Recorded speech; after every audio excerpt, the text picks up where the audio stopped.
simple patterns in text.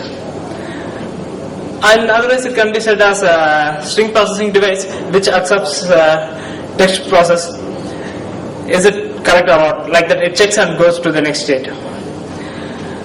This finite state automata can be depicted in the form of a state diagram, which I will be showing in the further slides. This finite state automata is actually of two types: deterministic and non-deterministic.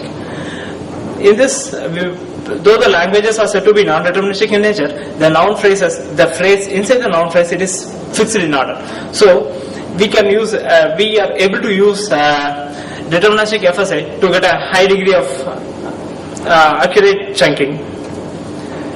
Here is a finite state diagram which I was explaining. Here the rules, the adjective determiner followed by adjective followed by quantifier adjective, that is embedded in the form of a finite state in a finite state machine, and it is displayed in the state diagram here. Here this adjective and those things are taken from the morphological tags. This is the architecture of the system. It takes an input, pre-processes the text, and it is passed to the finite state automata. The output of the finite state automata is given to heuristic roots, and the text is chunked. If you see here, there is pre-processing tools. Now we will see what are the pre-processing tasks we do for before doing this finite state checking. Actually, for the input has to be pre-processed with morph analyzer and POS tagger. Morph analyzer is doing the morph analysis of the word. Like if Padithan is given, it should be cut into Padi plus it plus it plus on. Padithan, Padi plus past tense plus third person singular, and this is one task where this morph analyzer has a nature of giving multiple outputs, and the other is POS tagger. POS tagger gives the context base. If it is a noun in this sentence, it will be giving us noun, and this is fed to the system this is fed to the finite state automata to tag it.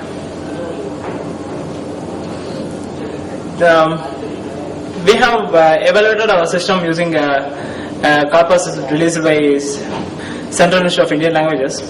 We have taken 500 sentences in that. It had 2,180 noun phrases. In that 2,153 noun phrases, noun chunk were properly chunked. In that 2,043 were correct chunks.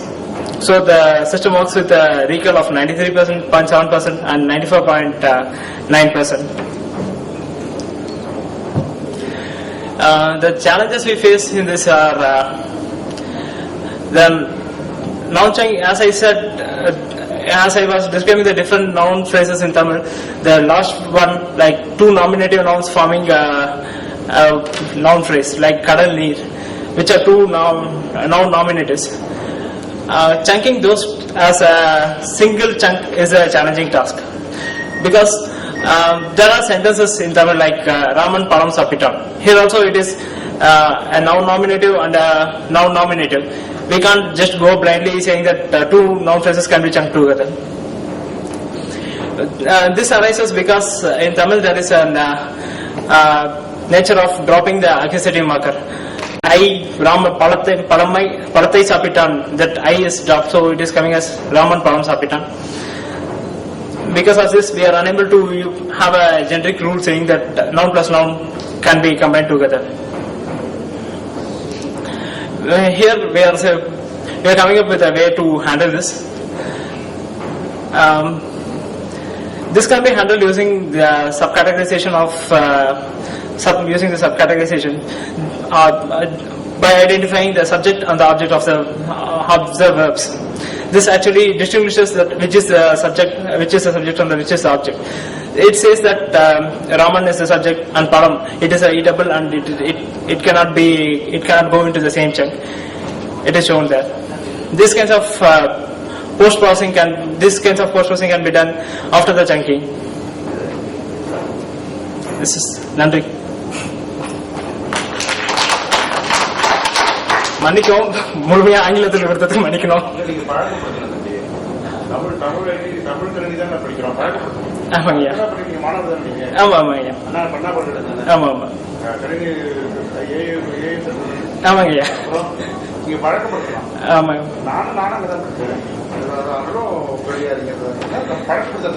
ஆமாங்கய்யா. இனி கட்டாயமா. எனக்கு ஒரே ஒரு கேள்வி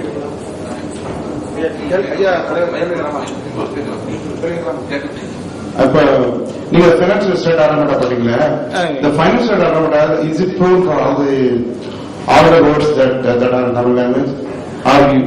என்ன base பண்ணி அந்த பைனான்சியல் ஆர்டர் வெரிஃபை பண்ணீங்க? பைனான்சியல் ஆட்டோமேட்டா வந்து அந்த மார்ஃபாலஜிக்கல் டாக்ஸ், சரி, அதாவது ஏற்கனவே ப்ரீ ப்ராசஸ் பண்றதுனால அது அட்ஜெக்டிவா நவுனான்றத வந்து டீடைல் கிடைச்சிருது. அந்த இன்ஃபர்மேஷன் வச்சு, அந்த தகவலை வச்சு நம்ம வந்து பைனான்சியல் ஆட்டோமேட்டாக்கு உள்ளீடா கொடுக்குறோம். நீங்க அதுக்கு மாதிரிகள் காட்டுறீங்களா? நீங்க உங்க இன்ஜின் ரெடியா ரன் பண்ணி அதுக்கு மாதிரிகள் காமிச்ச மாதிரி நான் பாக்கலீங்களா? உங்க இன்ஜின் டிசைன் காமிச்சீங்க. ஆமா, இம்ப்ளிமெண்டேஷன் வேர்ட்ஸ் ரன் பண்ணி அதை நீங்க அது பண்ணிருக்கீங்களா? நீங்க என்ன பண்ண போறீங்களா? இல்ல இது வந்து கம்ப்ளீட் சிஸ்டம். இது use, it is in use now. It is in use. Translation. Will you be able to do a demonstration of your system? Demonstration கொண்டு வரல. சரி, இல்ல next time see credibility of your research goes when it is practically some people see. Okay. உங்க ஆய்வு வந்து எப்போ நல்லா மேற்கொள்ளணும் அதோட தான் மேற்கொள்ளப்படும். We are having the NCIT stall at exhibition. There we have all the pre-processing tools from morphological analyzer till the machine translation. So you can, we can show you that demo. I think he can show it from this laptop or some other laptop to you later. No, this is they have tried using FSA for many languages, and we have and we have used it for Tamil, which is an agglutinative language, and we have shown it. So there's a difference between the morph analyzer we are having and morph analyzer they are having. What is the main difference? Main difference is we divide, if you have padithan, padi plus it plus an, and we give each and every grammatical attribute of that. Okay, it's a past tense and it's a third person singular masculine. So we give all the information. Our morph analyzer will cut it in that way, and you get just the root. Okay. So once you get the root word and then try to build it is the input is the whole inflected word, and from there you go by the finite state.